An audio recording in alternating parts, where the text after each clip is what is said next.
Hello, hello. I know you can hear me. Okay. So based on what you see in front of you here, just bear in mind this is the 1 minute time frame on the Bitcoin chart, and this is today's price action. Okay, we're using New York time zone. Okay, so this black line here represents the time of midnight. Okay, so this blue bar is the actual price at that time, but this is representing the time itself, this black line, and then same with this black line, and also this black line, and also this black line. Okay, so I've cut the chart into days. Okay, so you can see that today, just now, right now, we've just taken minor sell side liquidity, which is also internal range liquidity. We're still currently range bound between this high and this low. Anything in there is internal, and this would be external. Okay, so as you can see, we've just ran that low, the sell side liquidity down here. Okay, now I'm anticipating the market to reverse and trade higher up to here, at least up to here. Okay, so I'm going to put in my long position in a second. I'm going to wait for some small retracement back into the range, and then I'm going to put my position on. Okay, it might not even come back down at all, but we'll have to wait these next 2 minutes to find that out. Okay, so I'm not going to put my entry in here because I feel like it's a little bit late. I have to afford this much loss, and I also feel like the market could come back down for one more tap of this inversion fair value gap. But it doesn't have to do that though. You see, it could just rally up from here, but I would like to see at least some kind of attempt to close in the range of this fair value gap that's currently being created.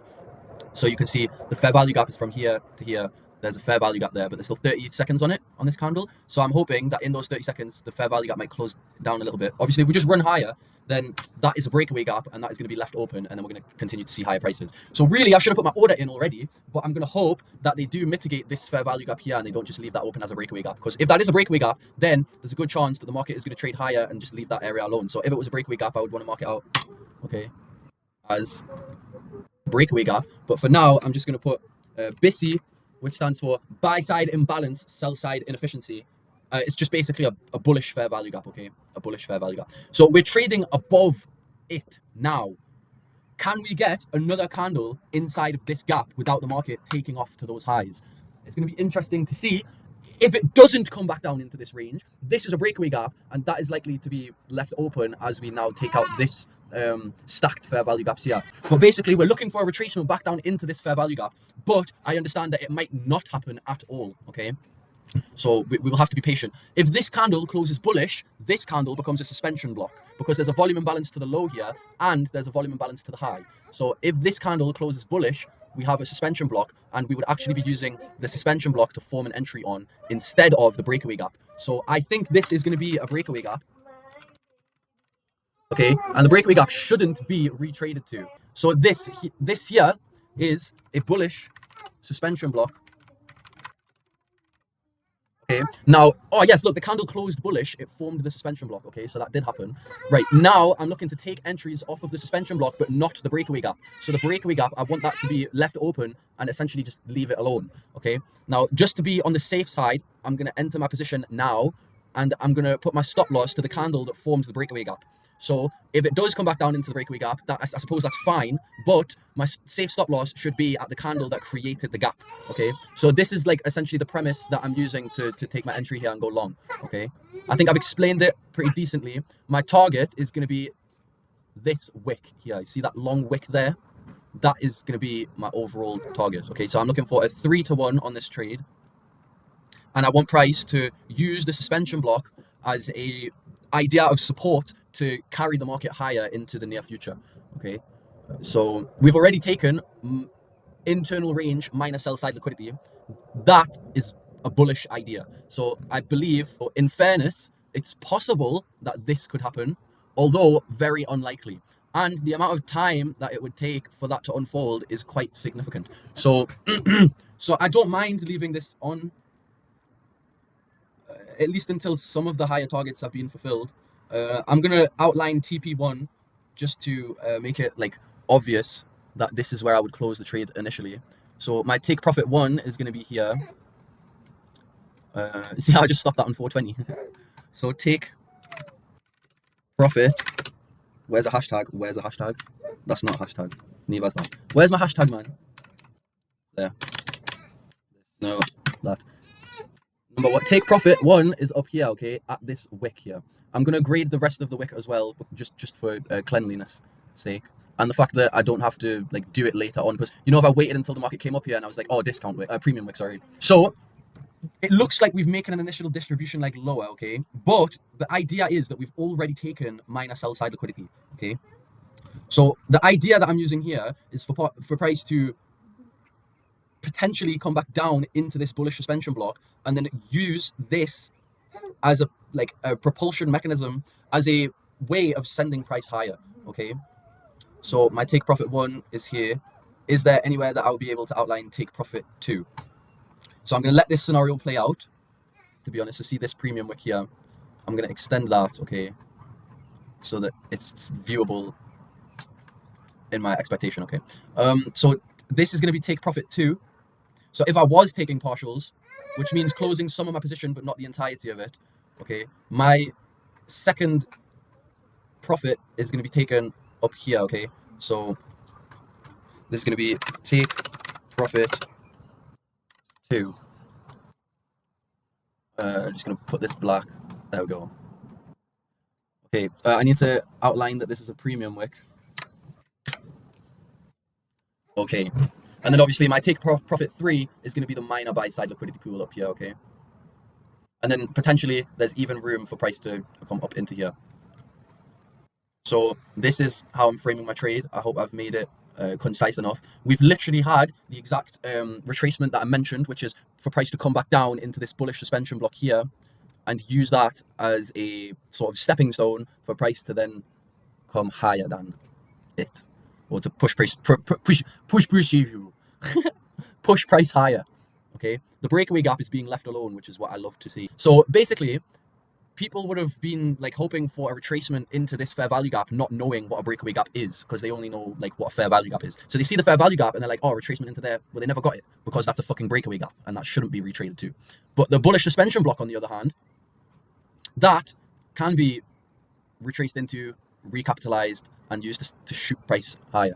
Okay, the reason it's called a suspension block is because if you zoom in here, this one candle is suspended between that volume imbalance and this volume imbalance. Okay, so if I just get rid of that, you can see that this one candle is literally floating, levitating, it's suspended midair. Okay, and then this candle here came down into the range of the suspension block, right into the middle of it here, and then it shot up again. So that's the suspension block there. Price came back down almost to the middle of it, failed to get to the consequent encroachment, the mean threshold, sorry, which is just the half of it, and then it catapulted price higher, and now price is still trading higher. So this down here is the initial inversion fair value gap that I'm using, okay?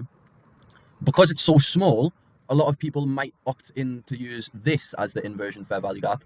They wouldn't be incorrect to do that, but it's just too big in my opinion, and I would rather break it up into like smaller components so that it's easier for my eyes. So I'm just going to let this run for now, and then I will come back soon, and I will basically give like my commentary on what has happened since then, okay? So I'm not going to touch the screen, I'm going to mute myself, and I'm going to leave it on, okay? And I'm just going to put on some writing here to suggest that I'm not speaking and that I won't be speaking.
So just before I decided to record like this last final portion of the video, just so I can explain what has happened in my perspective since, of course, letting the price run over time. Okay, so pretty much from the beginning of the trade up until this high here, that took about 2 hours and 20 minutes.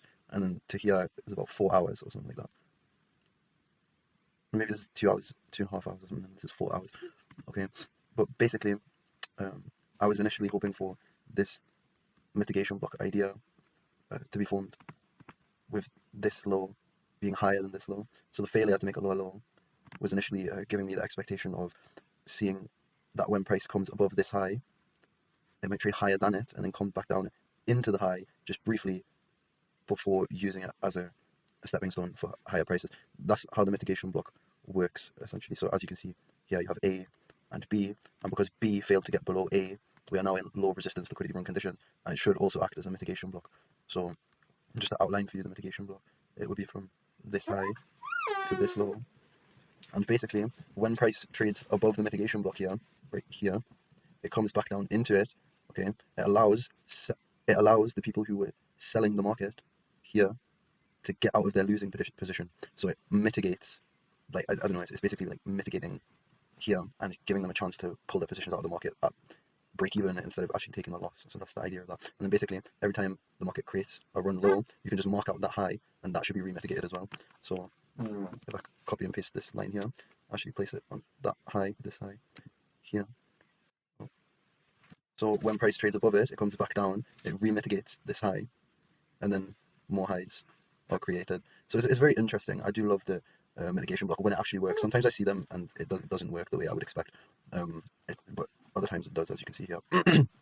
So my initial trade anyway was a 3-to-1, and that was hit beautifully. I'm quite impressed with how concise I was in the explanation as to why I was taking the trade. Although, to be real with you, when I listened back to it, I was a little bit embarrassed as to like what I sounded like, regardless of what I was saying. Like, I mean, yeah, I was correct on my analysis, but I just wish that my voice sounded a little bit different. It was strange for some reason. But anyways, phenomenal delivery here. I'm just editing the video as we speak. And I'm going to compile it all together, so it's just a little bit like nice and clean. This is where I would have closed my trade. I mentioned that in the initial explanation as well. I said that I would close my trade at take profit 1, which in fairness didn't actually get hit, but look how close it is to it. But it's whatever. I'm gonna end this recording now. So thank you for watching the video. I do appreciate that. I actually just recorded pretty much the exact same thing I've said here before, but I was muted the whole time, so it didn't record what I said. So I've had to like repeat myself now just to give like a further update on the recording here. The reason it's called easy out. But look at how fast I got it to move. It's like 4 hours worth of delivery. It's actually so cool, isn't it? But yeah, this is what the market looks like since then. So obviously I would have taken profits here, and if I didn't, then I got stopped out. So anyways, I'm gonna end the video here. Thank you for watching. I'll see you next time.